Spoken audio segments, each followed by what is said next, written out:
Thanks very much for tuning into Unmissable. I'm Nabila Jamal. As always, I take you through news from India and across the globe. Let's start with our top story tonight. We're going to take you through the court now, deciding that a woman who will live in a live-in relationship with her partner will get the status of a wife.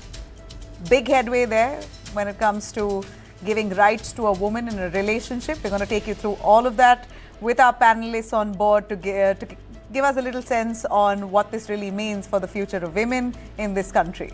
And also, to talk a little more, we will delve into social media and its perils. A vlogger decides to out a man who she claims harassed her on a bus, and that man saw his face in the video and committed suicide. She's now been arrested for it, but just big questions here on whether social media, people going all the way, putting up posts on social media without really imagining the repercussions here.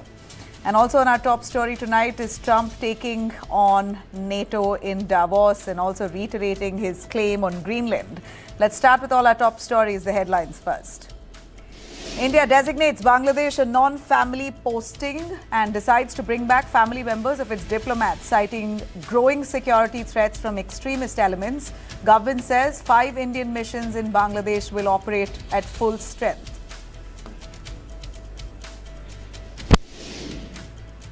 At Davos, IT Minister Ashwini Vaishnav strongly has countered the International Monetary Fund, citing Stanford data that places India third globally in AI preparedness, rejecting the second-tier label.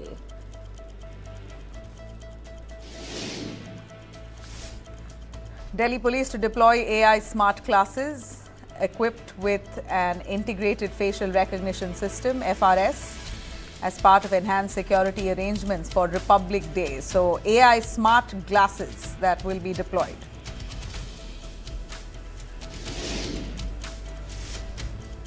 New twist in Ahmedabad plane crash case. US whistleblower alleges Boeing 787 that crashed in Ahmedabad suffered years of hidden electrical defects, including a major onboard fire earlier.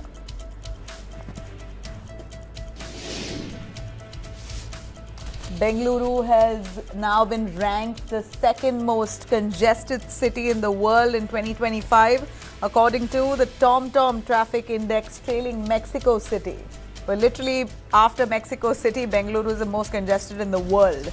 The city has recorded a congestion level of 74.4%, up by 1.7% from 2024.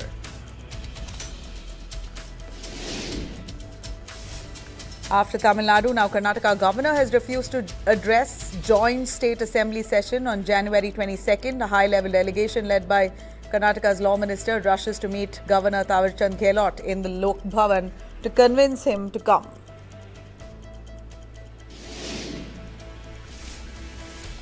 ICC may replace Bangladesh in 2026 T20 World Cup if the team refuses to travel to India. Scotland likely to step in as backup if Bangladesh pulls out. Bangladesh Cricket Board has been given one more day to respond.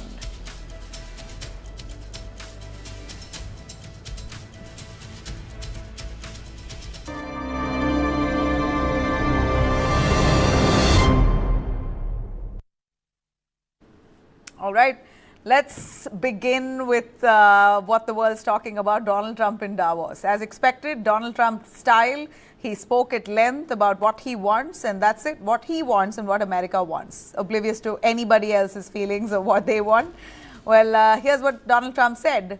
We give so much to the world but get such little in return. Those literally were the words of US President Donald Trump at the World Economic Forum in Davos that's currently underway. His speech has just ended. All eyes were on him and what he said, and it was nearly an hour and a half of what he spoke, and he spoke classic Trump style, using yet another global stage here to push his Make America Great Again agenda. Donald Trump followed a very familiar playbook, America First pattern that he's always maintained. He said that even here at Davos. First, the United States, where he spoke extensively about what America wants, and now he's used Davos as the stage to reiterate his push. So let's begin as to what really was his main demand. Now, Donald Trump and Greenland, that's really an equation that hasn't boded well with most European countries. And of course, Greenland out in protest at this point, condemning what Donald Trump has been saying and saying nothing, no matter what happens, they will not allow Donald Trump to take over Greenland. But that said, Donald Trump has been stern. He's made it very clear America wants Greenland and wants it so badly, calling it very small ask. He says that he is just asking for a piece of ice. He describes Greenland as critical to U.S. national security. Trump has warned U.S. will want full ownership, not a lease, and floated plans for a golden dome as well on the territory. Ruled out force, though. He says, I will not force this takeover, but I will ensure it happens. Let's hear it. So now our country and the world face much greater risks than it did ever before because of missiles, because of nuclear, because of weapons of warfare that I can't even talk about. 2 weeks ago, they saw weapons that nobody ever heard of. They weren't able to fire one shot at us. They said, what happened? Everything was discombobulated. They said, we've got them in our sights. Press the trigger, and nothing happened. No anti-aircraft missiles went up. There was one that went up about 30 feet and crashed down right next to the people that sent it. They said, what the hell is going on? Those defensive systems were made by Russia and by China. So they're going to go back to the drawing boards, I guess. Greenland is a vast, almost entirely uninhabited and undeveloped territory. It's sitting undefended in a key strategic location between the United States, Russia, and China. That's exactly where it is, right smack in the middle. Wasn't important nearly when we gave it back. You know, when we gave it back, it wasn't the same as it is now. It's not important for any other reason, you know, everyone talks about the minerals. There's so many places. There's no rare earth, no such thing as rare earth. There's rare processing, but there's so much rare earth. And this, to get to this rare earth, you got to go through hundreds of feet of ice. That's not the reason we need it. We need it for strategic national security and international security. This enormous unsecured island is actually part of North America, on the northern frontier of the Western Hemisphere. That's our territory. It is therefore a core national security interest of the United States of America. And in fact, it's been our policy for hundreds of years to prevent outside threats from entering our hemisphere. And we've done it very successfully. We've never been stronger than we are now.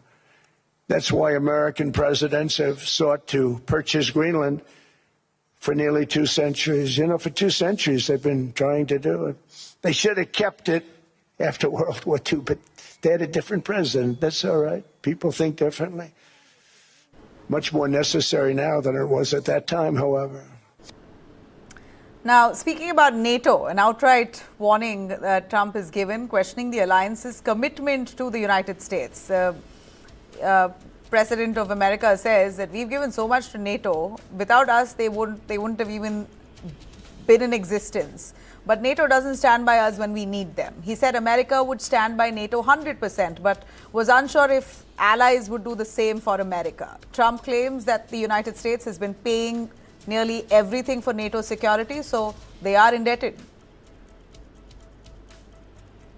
This would not be a threat to NATO. This would greatly enhance the security of the entire alliance, the NATO alliance. The United States is treated very unfairly by NATO. I want to tell you that. And when you think about it, nobody can dispute it. We give so much and we get so little in return. And I've been a critic of NATO for many years. And yet I've done more to help NATO than any other president by far, than any other person. You wouldn't have NATO if I didn't get involved in my first term. And as expected, Trump turned his fire to Europe. He said large parts of the European continent are no longer recognizable and are not heading in the right direction, in his view. He's blamed unchecked mass migration in Europe and green energy policies. Stressing on that, here's what he said. Particularly bring in what Trump said on Venezuela. He said the US had secured 50 million barrels of oil for Venezuela. Trump calls himself as the big savior, that he saved Venezuela from all that happening there. He stressed on Venezuela and his victory there. Let's hear it. Under my leadership, U.S. natural gas production is at an all-time high by far. U.S. oil production is up by 730,000 barrels a day. And last week we picked up 50 million barrels from Venezuela alone.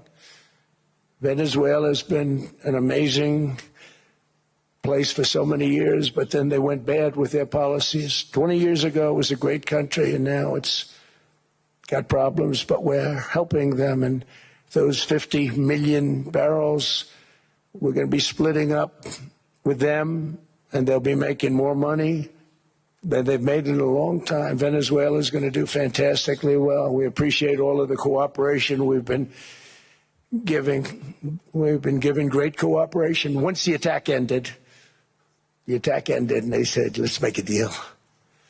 More people should do that. But Venezuela is going to make more money in the next 6 months than they've made in the last 20 years. Every major oil company is coming in with us. It's amazing. It's a beautiful thing to see. The leadership of the country has been very good. They've been very, very smart. Well, the rant did not stop there at Davos. It seems almost every country has its due with the United States presidents. Yet again, the forum was less economic and more political. Trump attacked Canada on that stage, claiming that the country survives because of the United States. Trump criticized sustainable energy models yet again and said countries with more windmills lose more money. As per the US president, climate-driven energy policies damage economies rather than strengthen them. So he has had a whole host of things to say, largely in criticism. At the end of it, for Donald Trump, he said, everything is a deal for me. Countries who say yes, we appreciate, and those who say no, America will remember. Words of Donald Trump. All right, that's it on Trump. We're going to take you through on our big stories tonight, and I will start with a story that really resonated with me, at least personally, and of course to many, many women across India who might find this a step forward.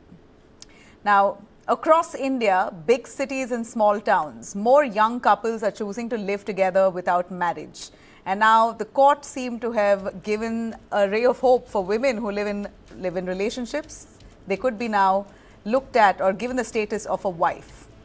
Many big cities and small towns in India have live-in couples living together for many, many years. Society is still adjusting to it, certainly. Indian laws haven't really caught up to it. But it seems like the Madras bench of the Madurai bench of the Madras High Court made a judgment today that gives a ray of hope to millions of women in India. On January 21st, 26, Justice S. Shrimati has spoken about how vulnerable women can become in a relationship. In fact, Justice S. Shrimati had said in her judgment there that women who are in a live-in relationship are often vulnerable. The judge called live-in relationships a cultural shock for Indian society, but also admitted that they are now very common. The court has noted that many women enter live-in relationships thinking it's modern and equal, but later then realize that they don't get the legal protection that marriage automatically provides. So the judge suggested that in suitable cases, women in live-in relationships could be treated like a wife under the old Indian concept of Gandharva marriage, a consensual love marriage recognized in tradition. These remarks came during a case where a man was accused of having an intimate relationship by promising her marriage and then backed out, raising a bigger question: what happens to the woman then when such relationships break down? After years of living together, the man decides to walk away. What then? Now, legally speaking, live-in relationships are not illegal in India. The Supreme Court has repeatedly said two consenting adults have the right to live in. It falls under the right to life and personal liberty. But India still has no proper law that clearly defines live-in relationships, or as it would define a live-in relationship. India does not have clear laws that clearly would define live-in relationship like the way marriage does, marriage laws do. Still, courts have given some protection. Under the Domestic Violence Act 2005, women in a relationship in the nature of marriage can seek protection, residence rights and compensation. In some cases, women may also seek maintenance. Children born from live-in relationships are treated as legitimate and get legal rights.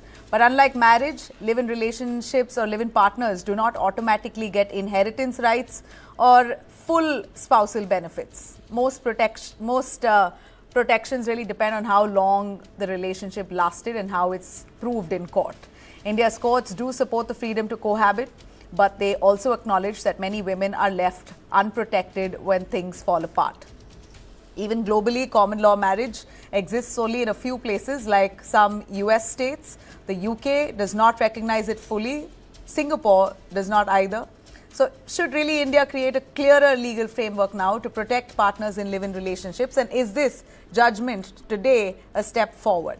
Let me bring in our panelists joining us for a little more clarity on what this means, if this is certainly a very forward-thinking judgment coming in from an Indian court. Let's introduce Nupur Maharaj, who's a lawyer joining us with the Delhi High Court.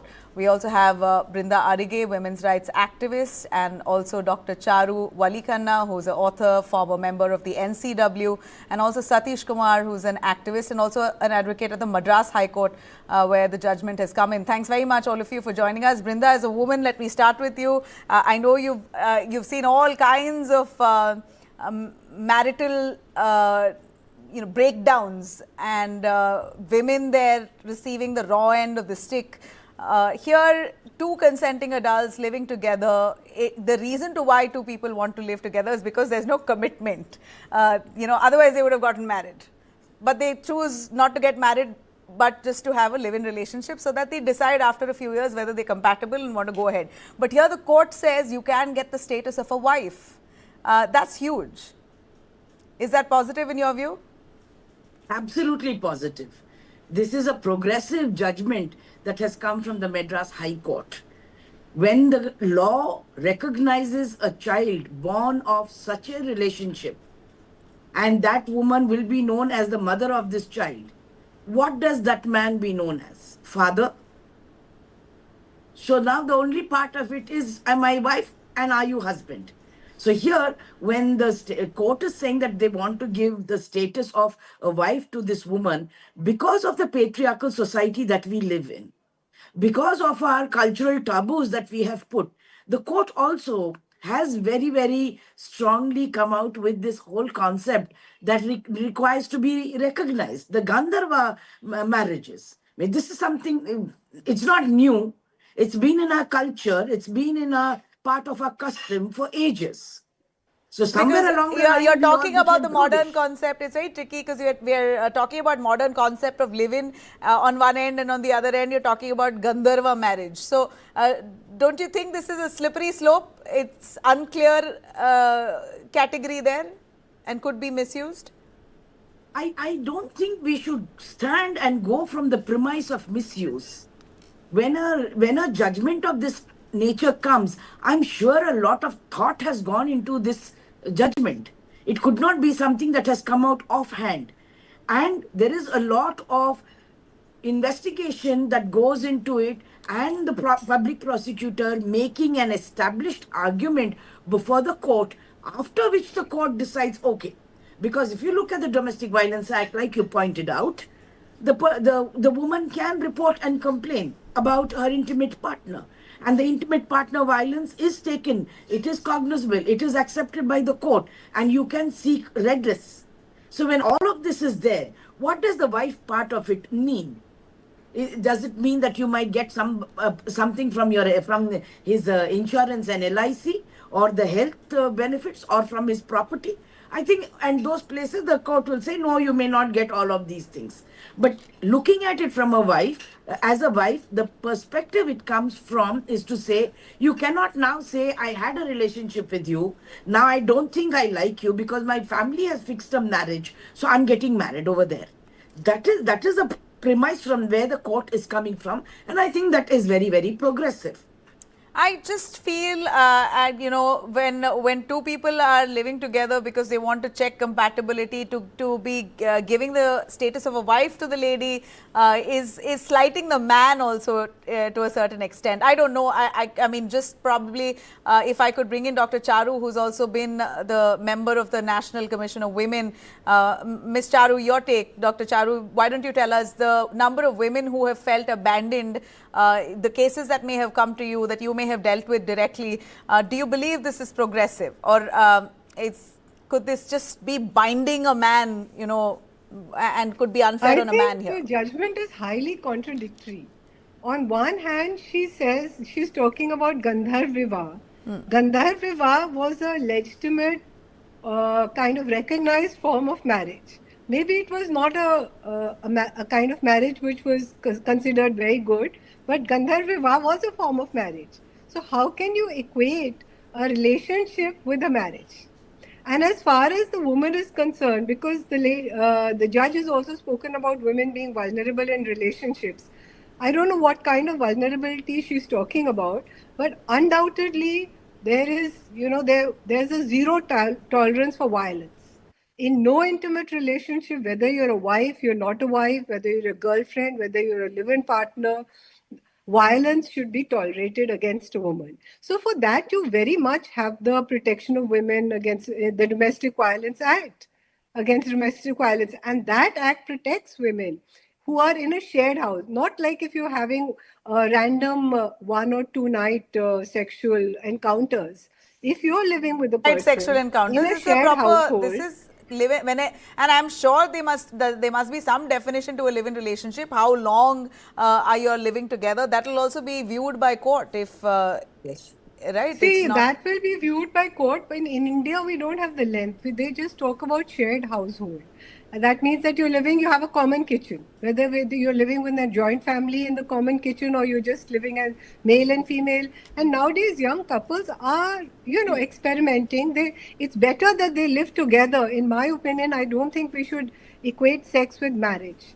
Sex is about pleasure. But if this is not about sex alone, it's about a live-in relationship. It's not about sex alone, ma'am. No, if you're seeing marriage as a sacred relationship, then you should not have got into a relationship without marriage. But now that you have, it is about pleasure. And you're trying out your compatibility. If you're trying out your compatibility, the girl also has the option that it doesn't work out. I think it's better that they try out their compatibility rather than getting married. And then, you know, the cases are there in the courts where parents have forced girls to get into marriages, and then they're filing cases of domestic violence or 498A criminal cases. I think if we want to talk about, I'm not talking about women who are from the lower sex strata of society, because in this judgment, she specifically said modern relationships. So when she's talking about modern relationships, then you have to think more progressively. The person who's getting into the relationship. And you can't equate that if I have sex with this person or I stay, he is compelled to marry me. How can you compel a person to marry them? I mean, I think it's very contradictory.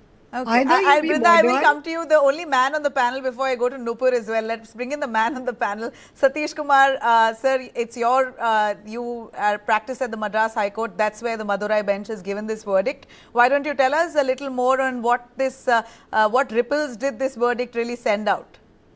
Good evening to everyone. Basically, the matter is on an anticipatory bail. Okay, I think we have to see the facts of the case and where the judgment has come out.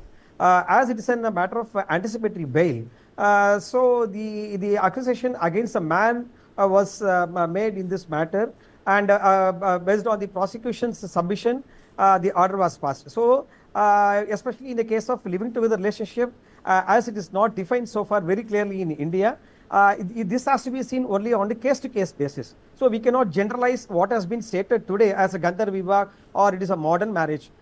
This is modern marriage because in this case or maybe on the previous cases also, whether it has been defined, whether it is coming under the definition or the umbrella of living together, that fully depends on the qualification or maybe the person's background of both men and women, their background is very, very important, sensitive in all the aspects. In case a person who cheats a woman who is not much educated, who was not was kept in dark about the person's background or something like that, then the issue is totally different. When they are having a knowledge about each other very clearly, then they are living together. The women just like that cannot complain against a man as if that he has cheated him. So this is quietly, it depends on case-to-case basis. That's what I personally I feel. And naming it as a Gandharva Vivah, I don't agree with that, because one way you are seeing this as a modern type of living, in other way you are saying it is a traditional thing. If you say it is Gandharva Vivah, then there is another Vivah called Rakshasa Vivah. So then at one point of time, the question of Rakshasa Vivah also will come, which means that a man can abduct a woman and marry. So will you give recognition to that also as a cultural matter? So that is not possible. So I'm giving Gandharva Vivah is a totally a different concept, where the man and women, they come to an understanding, exchanging the ring. In the case of Dushyant and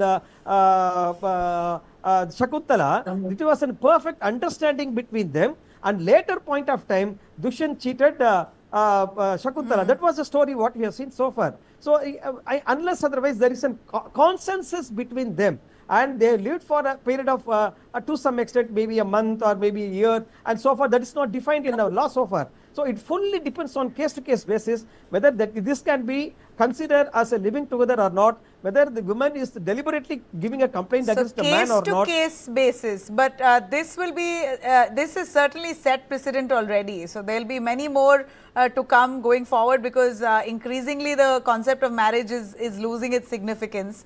People are opting for live-in relationships, but there should be some kind of protection for the woman also. No, here the question of protection for women, that's what I'm saying, that comes, then in that case, in case of a living together, then you have to see the protection of men also. Because as a man, I'm not saying like this. So when you say living together, both are at par. So in that case, you have to give protection to man also. Right. In case the man is cheated by a woman, then where he stands, where she stands. Correct. That also to be seen. No, undoubtedly. So, exactly. So in a marriage, in case it is coming under, because it is legalized, we have a Hindu Marriage Act and Special Marriage Act. There are for other religion also there is a Marriage Act where the liabilities, legal duties are clearly defined. And so do we need a separate cohabitation law then? Do we need a separate cohabitation law? Nupur, if I could bring you in on that. Yes, exactly. That's what I'm saying. In case when our society started giving recognition for living together, naturally, then maybe under the concept of Gandharva Vivah or some other Vivah, we have to give due recognition. It requires a set of procedural law is required. Unless otherwise a set of law is given, you cannot give recognition for this at all. Okay. And this is misused. Okay. It is getting misused. Let me bring in Nupur as well. I'll come to you, sir. Nupur, why don't you give us a little more on the fact that live-in relationship happen because people want to avoid marriage, but at the same time you have women who are vulnerable. They want to get into it, hoping that it would turn out to be something. You know, a lot of times it's largely prolonged because, I'm not saying always, but most of the time, or maybe a lot of times, I won't say most also, I wouldn't give a benefit of doubt to the man as well, but a lot of times the man says, we will get married in a couple of years, let's live in together for a little while, after 2025, after 2026, another 2 years after I get this promotion. So the woman is just really left hanging, you know, and there should be some kind of protection as well. But at the same time, this is exactly why people live in, because they don't have the burden and responsibility of marriage. So how do you tactfully view both these aspects? Absolutely, Nabila. I think it's a great step forward. And this is not just the first time that courts have come up with a view like this.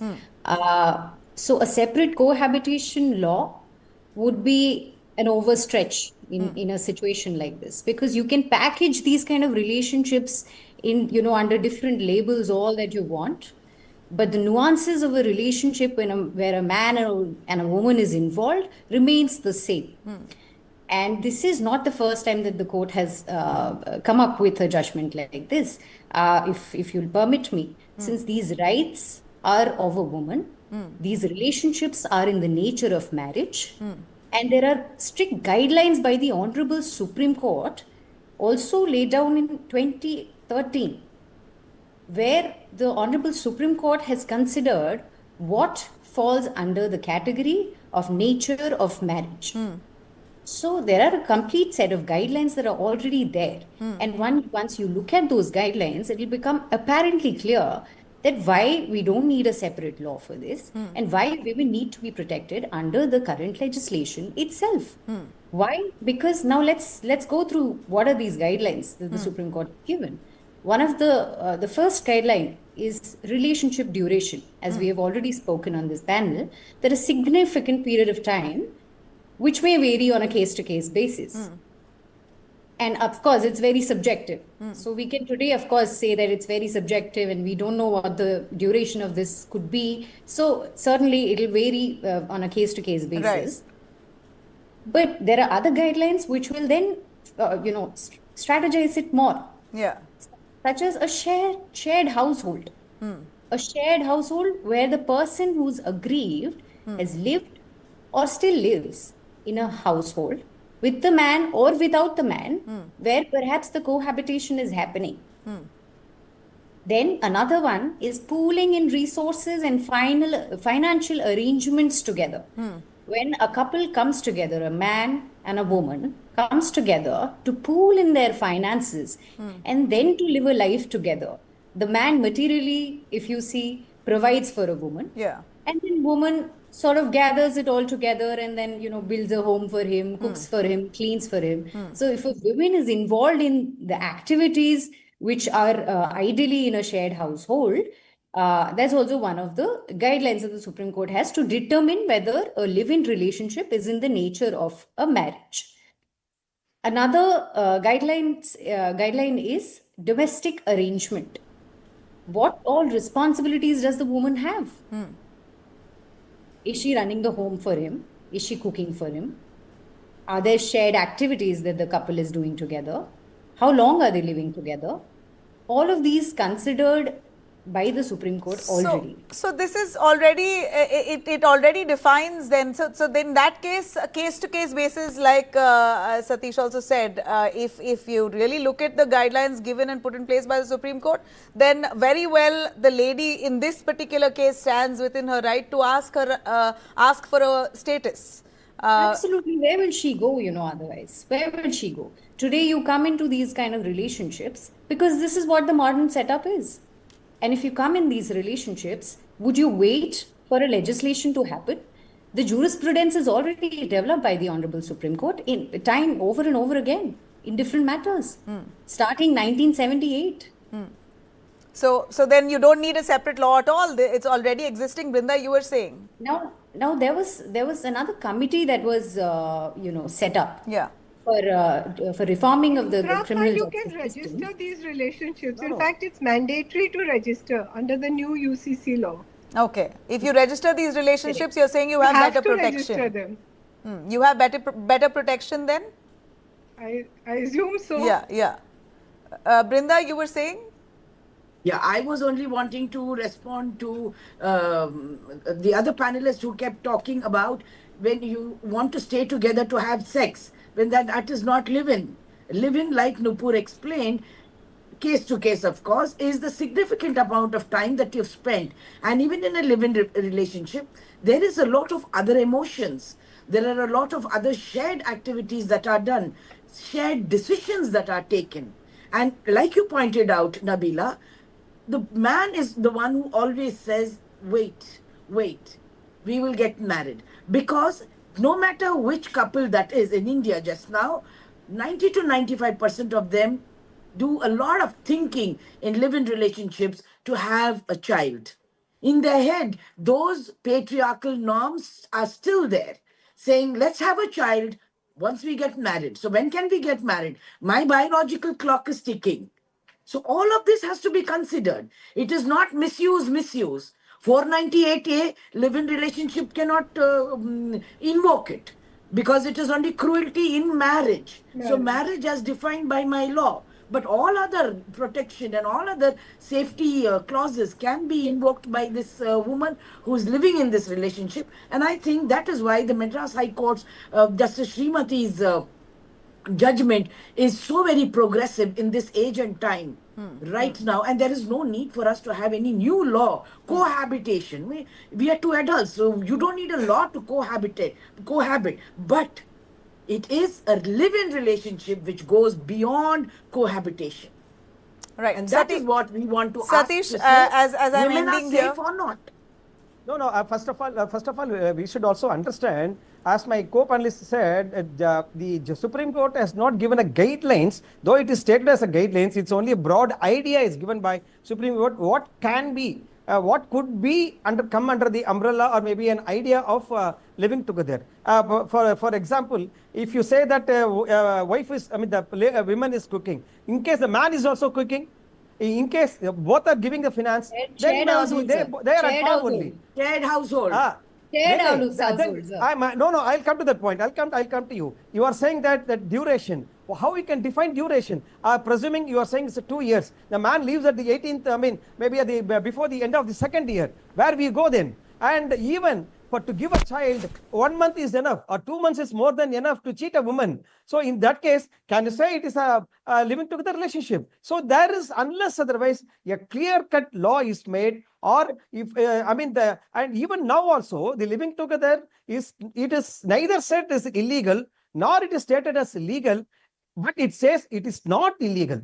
Does not mean that it is legal. Still, there is a shadow behind it, and there is. I thought India has come a long way by recognizing live-in relationships. India is recognizing live-in relationships. When you are recognizing, I'm coming, I'll tell you, when you are started recognizing living together and at par with the marriage, then the liability, the rights are also becoming equal. That's what I want to So that's what the Madras High Court has done today, sir, that they have recognized live-in relationship equal to marriage. That's big. No, but the liability is here, it's a bail petition where it has been questioned against a man. Please understand, that's why I said initially, in what case it has been stated, whether the protection has been given to the man or not. The prosecution says he cheated the woman. There only the matter comes up. Then at the when the matter has come before the anticipatory bail, he states that it is a living together relationship. So what has been stated in the FIR, we don't know. Okay. A final word, Dr. Charu. I just feel that a wife has to, you don't strip her of her status, whether her legal status as a wife, whether it's in terms of her rights to the property, to insurance, to relationships, she definitely has to stand on a superior footing. That's unlike a live-in relationships where you have no liability, no accountability. So you're saying it's unfair to equate it. You're saying it's unfair to equate it to a marriage. Absolutely. Yeah, exactly. Nopur, I'll end with you as I'm terribly short on time. Marriage as an institution, ladies, that we already understand it's failing in this country. And even if you're not going to the extent of curtailing their rights to live together, that's the modern way of having a relationship with someone. We cannot then why call yourself a wife? If you're in a modern question their choices today to live in a cohabitation, to live in a live-in relationship, which is well recognized. Most parts of the world it is recognized, and isn't it, Brinda? Yes. So amend the present law, remove wife and say partner. Yeah. But protection should be there. Legal protection should be there equally. Yeah, absolutely. Yeah. And we cannot go on saying liability to the man versus the safety and protection to the woman. Which weighs more? Is it the liability of you paying me a couple of rupees as whatever, or the safety of this woman? In case the women or man, they are already married. Things. Liability. All of us know it is less than 5% of false cases in court. So I'm not saying it is not important, but we still want to worry about the 95%. All right. Thank you very much. The interesting conversation. Let's hope we only move forward from here. Thank you, all of you. A quick break. We'll be right back. Details on the other side about a woman who created a reel to accuse a man of sexually harassing her on a bus, and that man now committed suicide. She's been arrested. A lot more on the other side.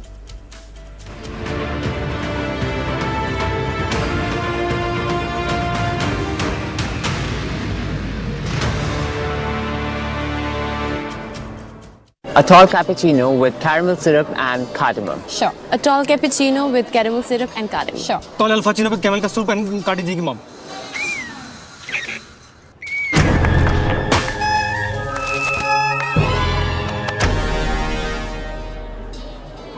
अदरक वाली चाय पिलाओ ना, कड़क। Sir, मलाई मार के देती हूँ। लाइफ हो या इन्वेस्टिंग, भीड़ के पीछे मत भागो। म्यूचुअल फंड अपनाओ और खुद के हिसाब से इन्वेस्ट करो। म्यूचुअल फंड निवेश बाजार जोखिमों के अधीन है। योजना से संबंधित सभी दस्तावेजों को ध्यान से पढ़ें। पढ़ता है, खेलता है, झूलता उछलता है, दौड़ता कभी कभी दौड़ कराता है, आगे आगे बढ़ता है इंडिया, अमूल दूध पीता है India.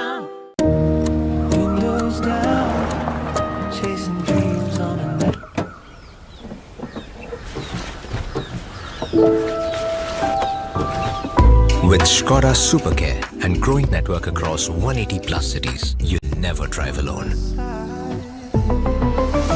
Skoda. Last time Kashmir गई थी ना, वहाँ खाया शहद, पर उसके लिए कश्मीर जाना पड़ेगा। अरे कश्मीर क्यों जाना, कश्मीर ही यहाँ आ गया। सुंदर वादियों में महकती खुशबू और रंग बिरंगे फूल, इनमें से शहद निकाल कर जमा किया जाता है असली शहद, लायन कश्मीर हनी। असली शहद, असली स्वाद। इतनी दूर कैसे करेगी? ऑटो लेगी क्या? नहीं अम्मा। तो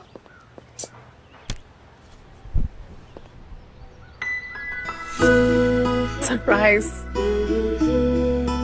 जिद्दी लड़की। इसकी जिद ने दी इसे एक नई उड़ान, टाटा कैपिटल 2 व्हीलर लोन्स के साथ।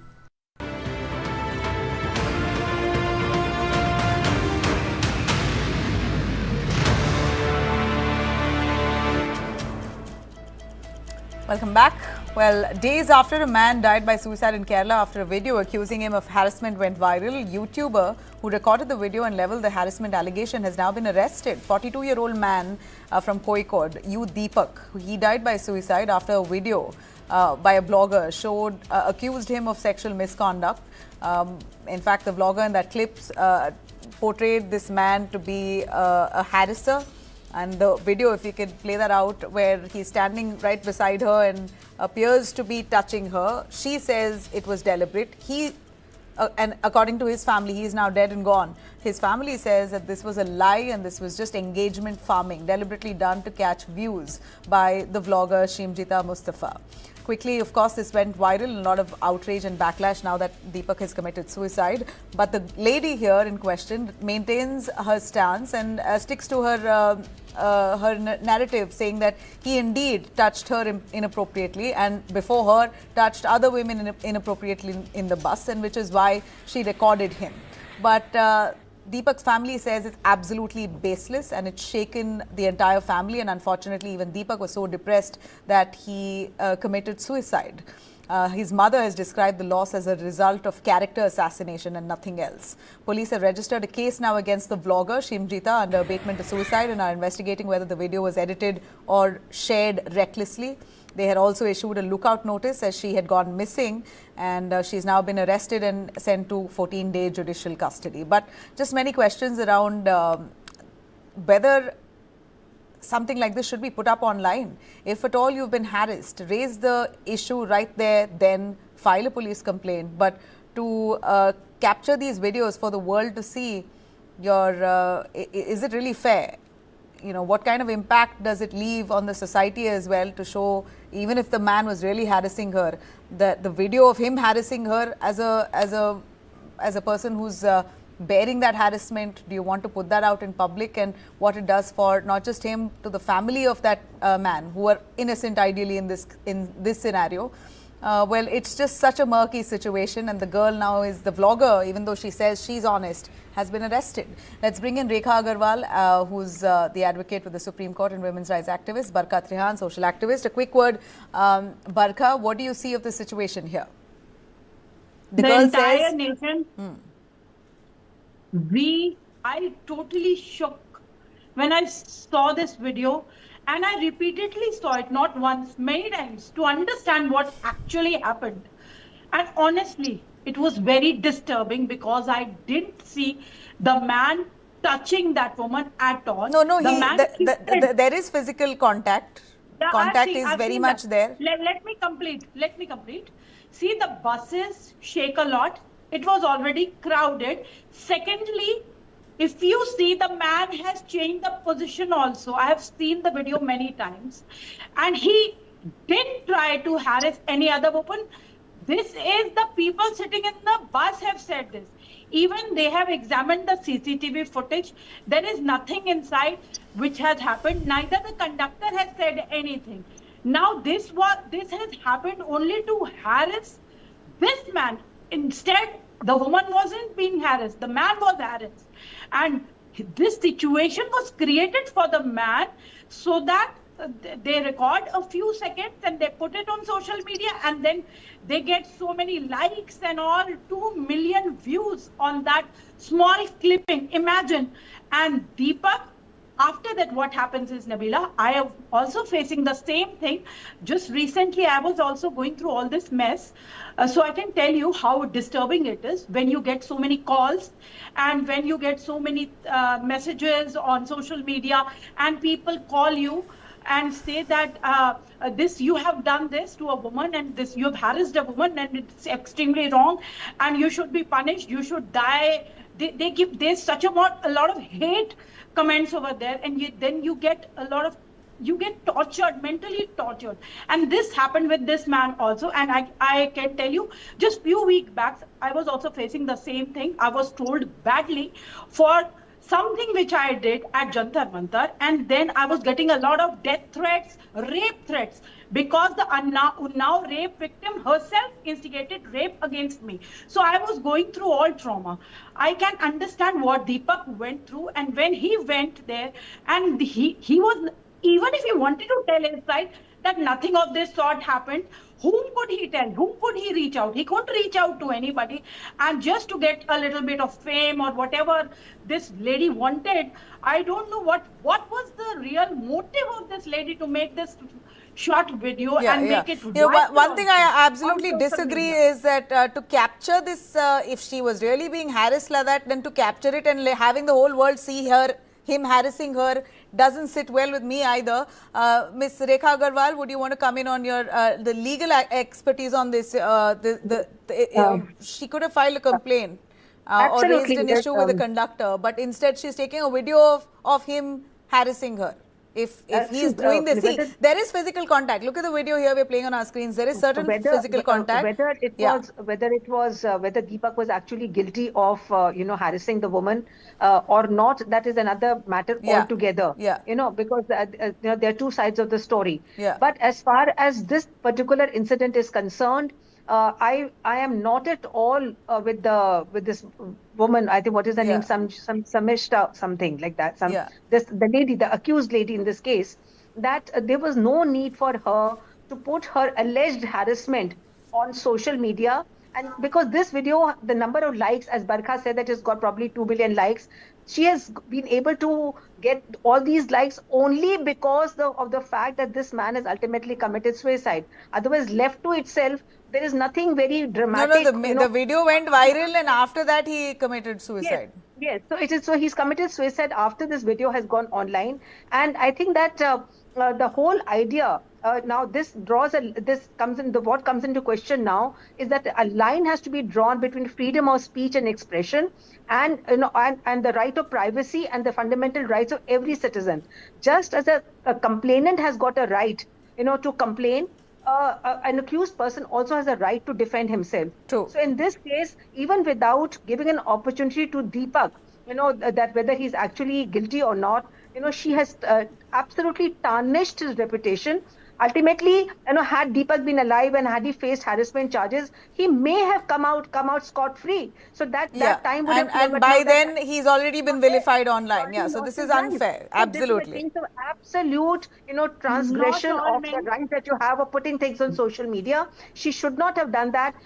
If she was really being harassed, she could have made a complaint to the police. Correct. She could have taken help of the other passers-by. And now, now she's facing charges of abetment to suicide. Now, whether actually way she will be able to, whether the state will be able to carry forward and prove the charges of abetment to suicide. Again, that time will tell. But as of now, I fully disagree with what the lady has done. Absolutely. It was uncalled for. Yeah, Bharga? See, I again say, are we building a society based on truth and law or on virality or mob judgment? This is absolutely wrong, which she has done. She should have filed a complaint, filed an FIR. She should have, if actually things happened, instead of having those fake likes or doing this propaganda, fake propaganda, she could have actually, if Deepak was wrong, she should have given a complaint. Yeah, that's precisely what I think we've settled on that idea that she should have given a complaint, and that's all. It should have ended there instead of and also herself. I mean, you're putting yourself in a on the camera, showing a man harassing you. I don't know. Of course, it looks nothing less than engagement farming for me. Thanks very much, both of you. That's all I have time for. I really appreciate you joining us here tonight. A quick break. We'll be right back.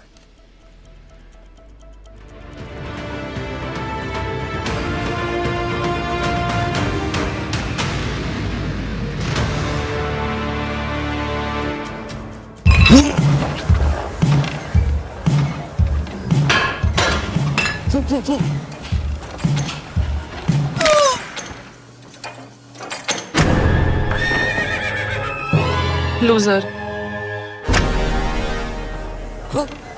Life हो या investing, over confidence से नुकसान भी हो सकता है। Mutual fund अपनाओ और थोड़ी हेवी लिफ्टिंग एक्सपर्ट्स को भी करने दो। म्यूचुअल फंड निवेश बाजार जोखिमों के अधीन है। योजना से संबंधित सभी दस्तावेजों को ध्यान से पढ़ें। पढ़ता है, खेलता है, झूलता उछलता है, दौड़ता कभी कभी दौड़ कराता है, आगे आगे बढ़ता है इंडिया, अमूल दूध पीता है इंडिया। लास्ट टाइम कश्मीर गई थी ना, वहाँ खाया शहद, पर उसके लिए कश्मीर जाना पड़ेगा। अरे कश्मीर क्यों जाना, कश्मीर ही यहाँ आ गया। सुंदर वादियों में महकती खुशबू और रंग बिरंगे फूल, इनमें से शहद निकाल कर जमा किया जाता है असली शहद, लायन कश्मीर हनी। असली शहद, असली स्वाद।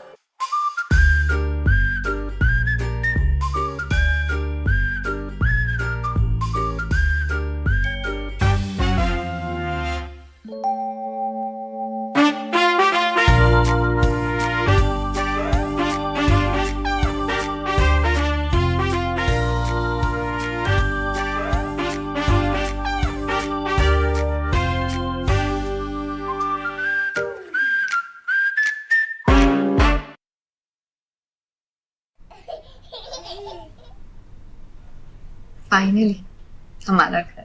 तुम्हारी जिद का नतीजा। मैं नहीं होती तो तुम्हारा क्या होता?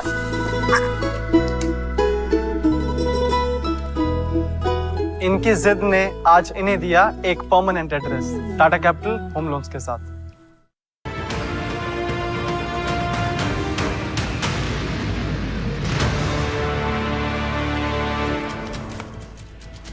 Welcome back. Let me start with all our top stories tonight. Another young life lost at IIT Kanpur, once again shedding spotlight on mental health and issues that's unfolding, particularly at this institute. 9 deaths in 2 years, 9 suicides in 2 years. Let's speak of this case. On January 20th, 25-year-old PhD scholar Ram Swaroop Ishwaram died by suicide on IIT Kanpur campus, marking the second such incident in less than 2 weeks and the 9th death reported at the institute in the last 2 years. Ram hails from Rajasthan's Churu, allegedly jumped from the 6th floor of a campus building and succumbed to his injuries during treatment. He's survived by his wife Manju and their 2-year-old daughter, both of whom lived with him on the campus. According to his family, the police, Ram had been struggling with anxiety and depression and was undergoing treatment at that time. In fact, Ram even confided into his wife about deteriorating mental health before taking the extreme step. The incident comes just 22 days after another student died at the campus. Jai Singh Meena, a final year BTech student from Ajmer, was found hanging in his hostel room. Police recovered a note that said, "Sorry everyone." These are not isolated cases. IIT Kanpur saw 3 deaths between December 2023 and January 2024, followed by more through 24 and early 25, raising serious concerns about student well-being. We're listing out the deaths that have happened in that very campus in the last 2 years. India's premier institutes like IITs, are they really doing enough to address students' mental health?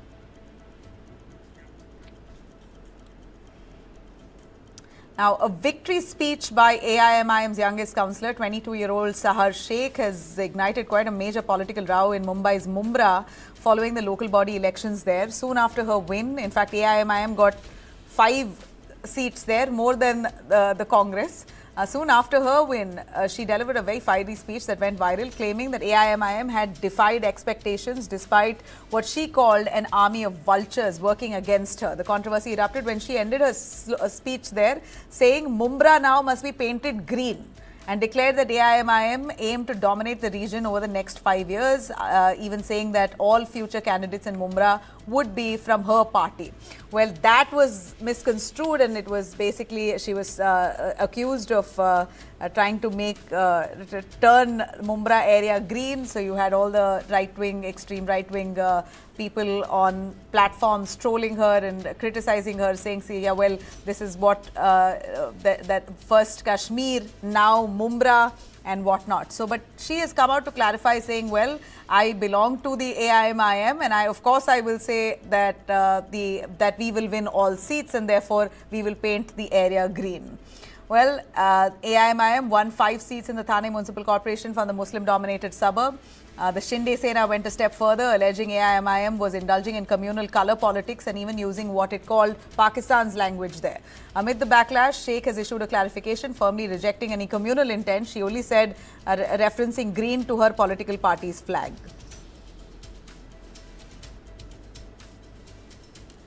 A quick look. Madras High Court has come down heavily on Tamil Nadu Deputy Chief Minister Udayanidhi Stalin. Udayanidhi Stalin faces the Madras High Court's ruling for his remarks that he made in 2023 on Sanatan Dharma. The court says it amounts to hate speech. Udayanidhi Stalin has sparked the controversy in September 2023 at a public event where he had said few things cannot be opposed, they should be abolished, and compared eradicating Sanatan Dharma to eradicating diseases like dengue or malaria. The court also clarified that Udayanidhi's implied genocide or cultural eradication itself, meaning his comments did amount to hate speech, and that responses questioning such statements could not themselves be labelled as hate speech. The court noted that the statements represented a clear attack on Hinduism by the DMK over the past century and expressed concern that those who initiate hate speech often go unpunished. The High Court has observed that while the petitioner had questioned the minister's remarks, no action had been taken against him in Tamil Nadu, though some cases were filed in other states. While he later defended his remarks, insisting that they were not a call for genocide, critics widely condemned them as inflammatory. Madras High Court's remarks come as at a politically sensitive time ahead of Tamil Nadu elections. Thanks very much for tuning in. Have a great night.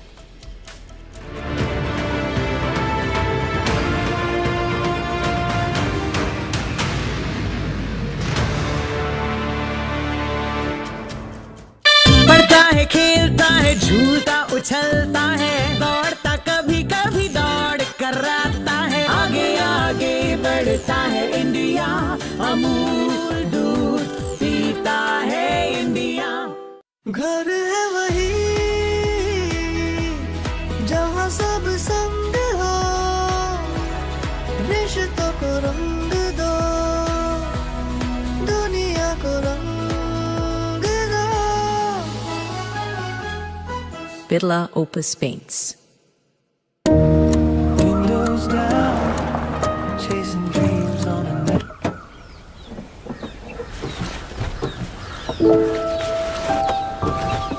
With Skoda Supercare and growing network across 180 plus cities, you never drive alone. Skoda. इतनी दूर कैसे करेगी? Auto लेगी क्या? नहीं अम्मा। तो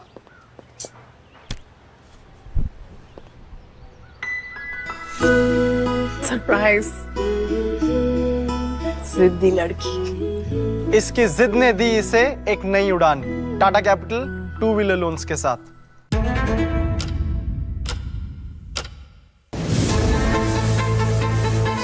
Being a chef, it's my priority to deliver taste in a plate with good presentation, unique innovation.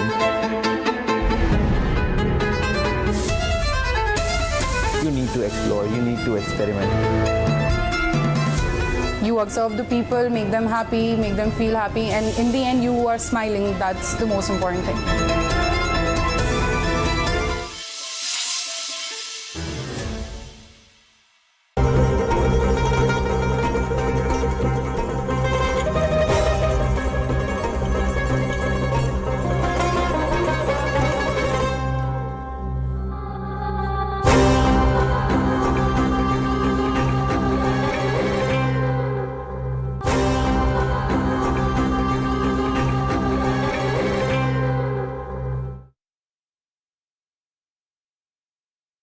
Light, camera, and action.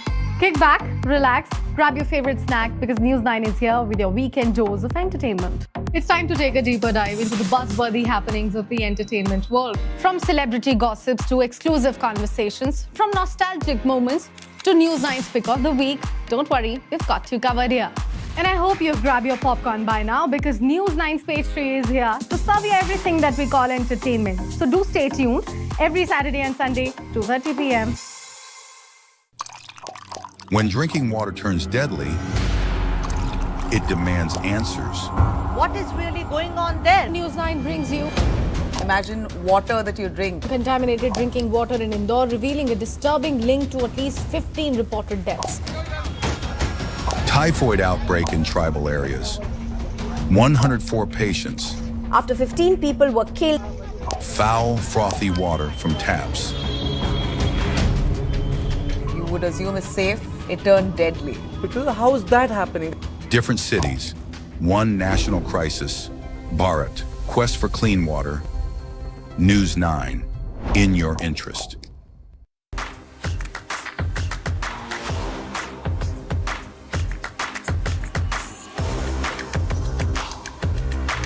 This is India's #1 news network, and you're watching News9, English news as it should be. The European Parliament has suspended work on a trade deal between the 27-member bloc and the United States following Donald Trump's repeated requests to take control over Greenland at the WEF address. The US president reiterates his claim on Greenland, calling it a big, beautiful piece of ice. Says only United States can defend Greenland, adds we need Greenland for national security, calls it a very small ask.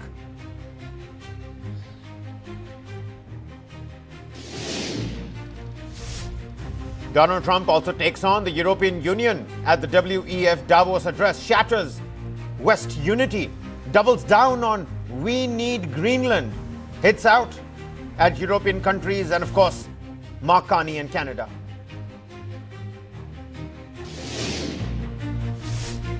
Karnataka governor accepts invitation to address joint state assembly session on the 22nd of January with condition to remove 11 paragraphs. And this conditional acceptance has come after a high-level delegation led by Karnataka's law minister and the meeting with Governor Thawar Chand Gehlot in the Lok Bhavan.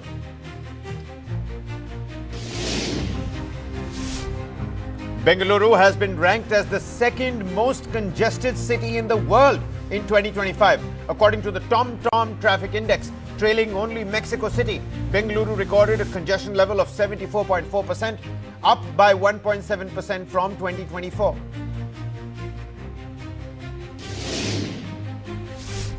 Let's talk cricket as well. International Cricket Council has rejected the Bangladesh Cricket Board's request to shift their T20 World Cup 2026 matches from India. The BCB has now been given 24 hours to take their final call and their decision, or else lose their spot in the T20 World Cup to Scotland.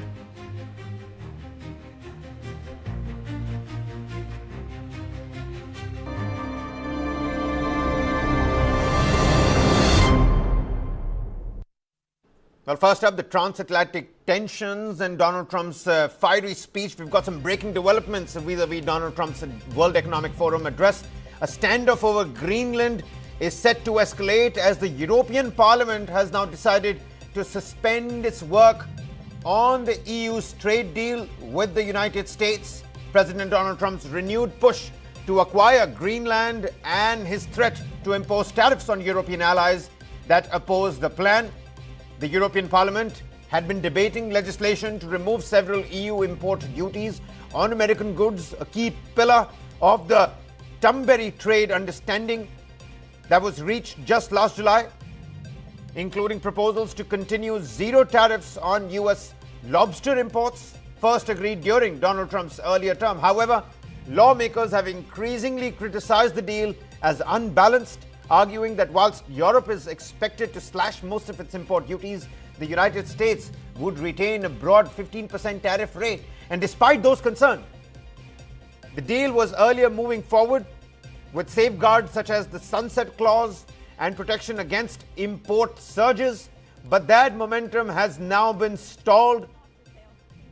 The Trade Committee of the European Parliament was scheduled to set its position later this month, but the process has been postponed indefinitely. The committee chair, Bernd Lange, said that the latest US tariff and the threats had effectively broken the Turnberry understanding, forcing lawmakers to put the agreement on hold, quote unquote, until further notice. The freeze risks further escalating tensions with Washington, and the Donald Trump administration has already ruled out any concessions, especially after this speech at Davos just a short while ago, including concessions on steel or those spirits, unless the deal is finally finalized and inked out.